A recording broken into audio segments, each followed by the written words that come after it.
धनबाद में नेसा विधायक अरूप चटर्जी ने प्रेस वार्ता कर सांसद ढुल्लू महतो के हालिया बयानों पर प्रतिक्रिया दी। इस दौरान उन्होंने सांसद पर कई आरोप लगाए और विभिन्न मामलों के निष्पक्ष जांच की मांग की। अरूप चटर्जी ने आरोप लगाया है कि सांसद की कथित तौर पर गैंगस्टर प्रिंस खान से संबंधों की जाँच होनी चाहिए। उन्होंने कहा कि यदि संबंधित संचार माध्यमों और अन्य पहलुओं की निष्पक्ष जाँच कराई जाए तो सच्चाई सामने आ जाएगी। साथ ही उन्होंने जिले में कथित कोयला चोरी और अवैध खनन के मामलों की भी स्वतंत्र एजेंसी से जांच कराने की मांग की। प्रेस वार्ता में विधायक ने सांसद की ओर से की गई व्यक्तिगत टिप्पणियों पर भी आपत्ति जताई। उन्होंने कहा कि सार्वजनिक जीवन में भाषा की मर्यादा बनाए रखना सभी जनप्रतिनिधियों की जिम्मेदारी है। बेटा बेटी से जुड़े बयान पर प्रतिक्रिया देते हुए उन्होंने कहा कि बेटियां भी परिवार और समाज का गौरव बढ़ाती हैं और दोनों में कोई भेदभाव नहीं होना चाहिए। इन आरोपों पर सांसद ढुल्लू महतो की ओर से इस समाचार में कोई प्रतिक्रिया शामिल नहीं है। मामले में लगाए गए आरोप संबंधित पक्ष के दावे हैं जिनकी स्वतंत्र पुष्टि नहीं हुई है। ये कला वो जानते हैं जो किस तरीके से लोगों को फंसाना चाहिए। कल सांसद महोदय का एक बयान आया था कि जिसकी संतान नहीं है उसको कोई समझ नहीं है। सरकार आपकी है तो आप कार्रवाई के लिए क्यों नहीं बोलते हैं? नहीं, मैं हमेशा बोलता हूँ और इस बार की भी विधानसभा में हम लोग उठाएंगे। जो कतरास में जिस तरीके से इलीगल माइनिंग चल रहा है उसकी जांच होनी चाहिए, उसके ऊपर कार्रवाई होनी चाहिए। कल उसने कहा जो भाई मेरा एक भी भट्टा नहीं है, अगर एक भी भट्टा होगा तो हम उनको दे दें, तो हमें दे दे। ये भट्टा है उनकी बेटा के नाम से, क्या हमें देगा वो भट्टा? तो 13 भट्टा है। नाम बताया नहीं, ये जगन्नाथ कोक इंडस्ट्रीज, इसका मालिक प्रोप्राइटर प्रशांत कुमार है, फादर्स नेम ढुल्लू महतो। ये एक पेपर नहीं, कहाँ पे स्थित है ये तुमुदहा प्लॉट नंबर इतना गोविंदपुर। तो आपको उन्होंने आप पर आरोप लगाया है राजधानी के लिए दबाव बनाने का। एलिवेटेड जो बन रहा है फ्लाईओवर विरसा में, उस पर आरोप लगाया है। गोविंदपुर का आरोप लगाया है कि जहाँ भी बन रहा है वहाँ पे वो आप काम बाधित कर रहे हैं और विकास विरोधी। देखिए, मेरे क्षेत्र का काम है, स्वाभाविक बात है, हम वहाँ के लोकल एमएलए, वो सम्मान मिलना चाहिए। कोई कोयला माफिया आकर अगर ये सोचे जो हम तीसरे बार मतलब उसकी सब कॉन्ट्रैक्ट लेके 50% बिलो में काम कर ले तो वो नहीं होने देंगे। उसकी पूरी टीपीआर की कॉपी चाहिए, लोकल लोगों को रोजगार चाहिए और मैं इंजीनियर खड़ा करके रेगुलरली उस काम का निरीक्षण करूंगा, तभी जाकर वो काम होगा। वो बहुत लड़ाई के बाद हुआ है, वो उसमें ढुल्लू महतो की कोई देन नहीं है। भूमियार का बात, क्योंकि भूमियार अफसर को आप वहाँ रहने नहीं देते हैं निर्ता में। अभी भी मेरे क्षेत्र में 3 भूमियार अफसर हैं, तो ऐसी बात नहीं है। अगर पूरी आपको याद होगा बाजार समिति की जब चयन हो रही थी, बाजार समिति के जब उपाध्यक्ष की इलेक्शन हो रही थी, तो मैंने बंगाली को सपोर्ट नहीं किया, मैंने भूमियार को सपोर्ट किया। हमने बाजार समिति के उपाध्यक्ष। भाषा का स्तर काफी नीचे गया। पहली दफा हो रहा है कि राजनीति में भाषाई मर्यादाएं टूट रही है। सिर्फ वो नहीं, हम तो आज देख रहे हैं तो किसी महिला के साथ सेल्फी लेते हुए वो टकला, ये सब तमाम चीजें ये कर। क्या एक पार्लियामेंट्रियन को इस तरीका का भाषा बोलना उचित होता है? एक सवाल है, आप भूख हड़ताल करने वाले थे, नहीं, समर्थन देंगे, स्वागत है। मैं भूख हड़ताल 1 दिवसीय करूंगा वहां पर उनके जो कोयला चोरी हो रही तमाम ये के लिए, और मैं कोई पार्टी सांगठनिक बैनर पर नहीं करूंगा, मैं जनता को लेकर वहां भूख हड़ताल करूंगा। और हम आशा करेंगे जो सभी लोग हमारे नहीं हुई, मुझे कुछ लोगों से बातचीत करके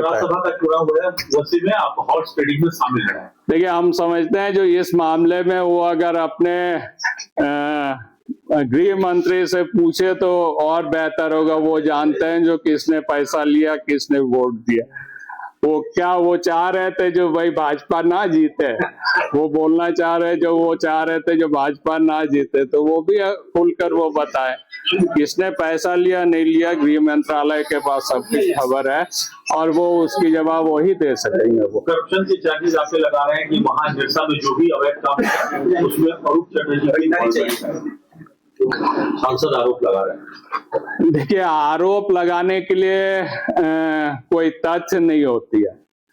सब लोग जानते हैं, जो आज भी कम से कम निरसा बेलियापुर में जो है, आज भी हम ये नहीं बोलेंगे जो भ्रष्टाचार नहीं है, लेकिन कम से कम दूसरे जगह से काफी कम है। आपने एक ही रह की पार्टी को मर्ज कर दिया है। गोविंदपुर में एक घटना घटी थी जिसमें 43 एकड़ सरकारी जमीन भूमि का घेराबंदी किया जा रहा था, जिसने उसने कहा जो वो सिख समुदाय के खिलाफ है।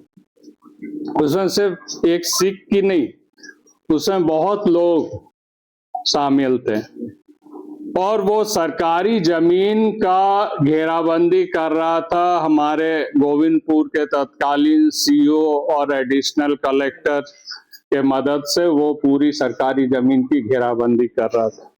बाद में उसको हमने पार्लियामेंट में भी क्वेश्चन, विधानसभा में भी हम लोगों ने क्वेश्चन किया और उसके बाद सीईओ ने उसके खिलाफ सिविल कोर्ट में केस दायर किया।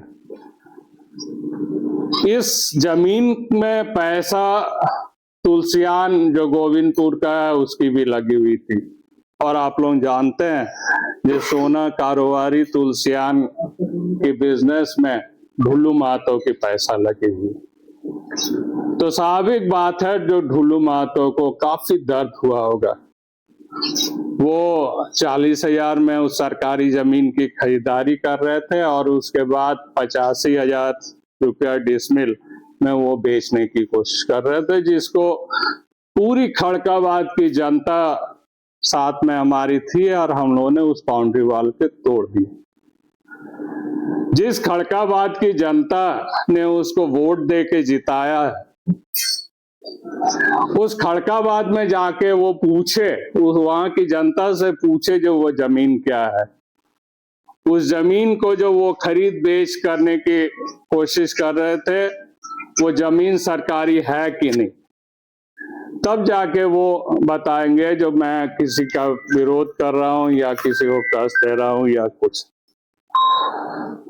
मैं और भी बता दूं, जो लगातार उनके अगेंस्ट में 56 पुलिस केस थी, 56 कोई जनप्रतिनिधि का ऊपर केस होना, जिसमें वर्दी फाड़ना, पिस्टल छीनना, ये तमाम केस भी उनके ऊपर थी, जिस केस में उनके ऊपर सजा हुई। और एक केस 120/2013 जो है कतरास थाना की केस में उनको 1.5 साल की सजा हुई।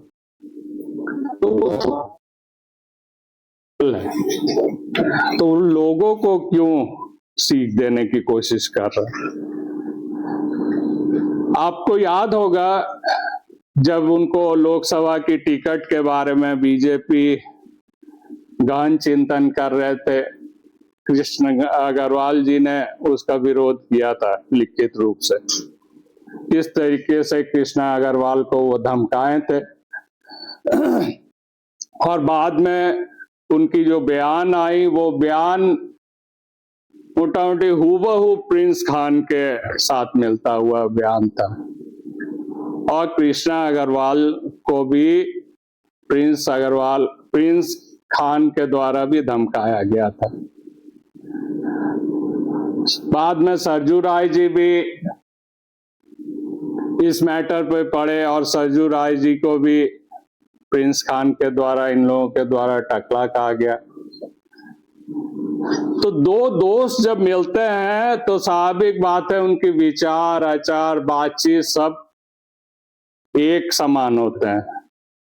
तो प्रिंस खान और ढुल्लू महतो की जो दोस्ती है, उनकी सोच, उनकी विचार भी एक समान लगती है। कि आपके यहाँ वो मतलब आपने आपके साथ उछल किया और अरूप चटर्जी मंच पर आपको पिटवाए हैं। नहीं, बात ऐसा नहीं है। कोई भी राजनीतिक मंच से सब विरोधी लोग को बारे में ही बोलते हैं। जो लीडर खराब है, आम लीडर अच्छा है, ऐसा घटना घटा। उन लोग का उसी का सवाल जवाब कर रहा था, क्यों आप पुरुषाचार्य जी की बोल रहा है, क्यों बोल रहा है। और गुरुदासाचार्य जी वो हम नहीं लाए, हम ही को गुरुदासाचार्य जी लाया था निष्ठा में। मामा घर में लोग जाते हैं आते हैं, इस नियम है। आपके साथ क्या मारपीट का भी जो कह रहे हो ऐसा? नहीं नहीं, ऐसा कुछ घटना नहीं। घटना था, वो लोग आके बहस कर रहा था जो नहीं होना चाहिए। पुरुषाचार्य जी के बारे में क्यों आप ऐसे बोल रहे हो, बस इतना ही। उन्होंने कल एक नंबर दिया था, 2 नंबर बताया था, उस नंबर पे आपसे पूछने के लिए कि आपका नंबर उन्होंने जारी किया था। अच्छा कोई फोन आया ना?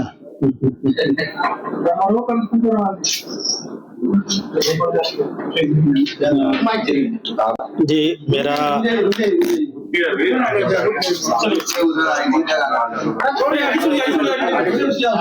आपका शुभ नाम क्या है? जी हमारा शुभ नाम नागेंद्र राय है। अच्छा। और मैं भूमिहार जाति से ही आता हूँ।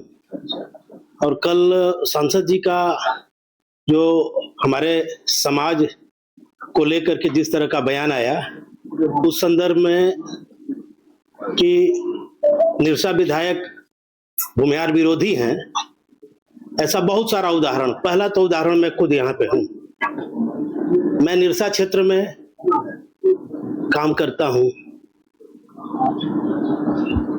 इनका पूरा आशीर्वाद है, आज से नहीं पिछले 20 साल से। दूसरा, बहुत सारे लोग बैठे हैं आए हुए निरसा क्षेत्र से, भूमिहार जाति से ही, जिनको विधायक जी का वरदहस्त और आशीर्वाद प्राप्त है। दूसरा, राजनीतिक लड़ाई प्रतिद्वंदिता एक सम्मानित तरीके से चले, वो अच्छा है। आप कहाँ की लड़ाई भूमिहार समाज को ले आकर के आप जो है दूसरी दिशा में मोड़ रहे हैं। ये तो सबसे बड़ा दुर्भाग्य ये परिस्थिति के द्वारा बने हुए सांसद हैं। अगर धनबाद में कोई अच्छा यहाँ का लोकल कैंडिडेट होता लोकसभा में, तो शायद ये कहाँ होते इनको पता भी नहीं होता। रही बात भूमिहार को विधायक जी मदद किए हैं कि विरोध किए हैं, इसका मैं 4 उदाहरण आपको देना चाहता हूं। कुछ दिन पहले डेको के एक बड़े अधिकारी के साथ मीडिया में भी आया था, आप लोगों को पता ही होगा कि किस तरह से उस व्यक्ति ने उसका विरोध किया था, उसके साथ दुर्व्यवहार किया था। ये भूमिहार को वो सपोर्ट करते हैं, उनका वो सपोर्ट करने का तरीका है। विधायक जी ने कहा, मैं उसका प्रत्यक्ष उदाहरण हूं कि हमारे समाज के एक सम्मानित व्यक्ति, एक छोटे भाई कृषि बाजार समिति के अध्यक्ष का चुनाव लड़ रहे थे, और हकीकत है कि वो उस चुनाव में उनका प्रतिद्वंदी काफी मजबूत हमारे उस समय के सिंदरी विधायक के बेटे थे। और विधायक जी ने पूरी तरह से प्रकाश बाबू को मदद किया और प्रकाश बाबू वो चुनाव जीते। से इनकार कर दिया। उन्होंने कहा कि हमने सपोर्ट लेने से इनकार कर दिया, आपकी तरफ से ऑफर किया था। ये लोकसभा के दौरान ना डुल्लू महतो ने हमसे संपर्क किया था, ना हमसे कोई बातचीत हुई थी।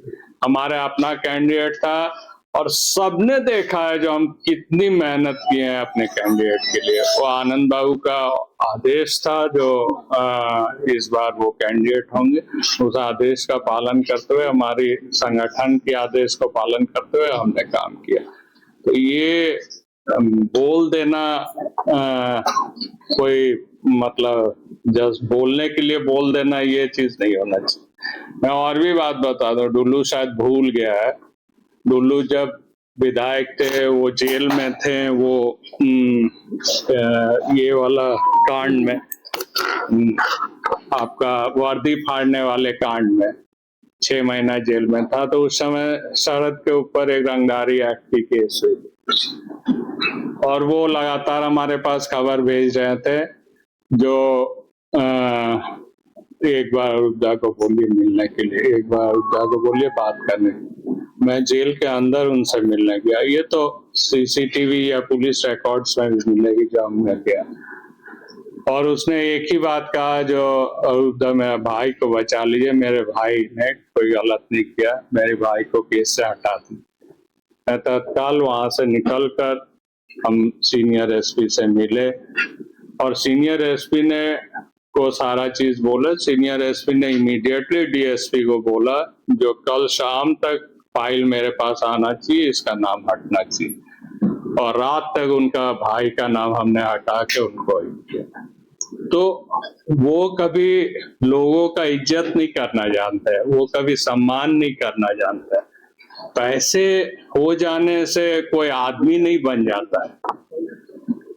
उनको लोगों को सम्मान करना चाहिए, राजनीतिकों को सम्मान करना चाहिए, झारखंड के इतिहास को पढ़ना चाहिए जो किसकी क्या कंट्रीब्यूशन है। कंट्रीब्यूशन सिर्फ ढुल्लू महतो की नहीं है, राजनीति में या झारखंड के इतिहास में कहीं ढुल्लू महतो के नाम आप नहीं पढ़ेंगे जो ढुल्लू ने झारखंड के लिए ये किया। ढुल्लू ने सिर्फ लूटा है, अपने और अपने परिवार के लिए लूटा है, यही हम लोग जानते हैं। ये कला वो जानते हैं जो किस तरीके से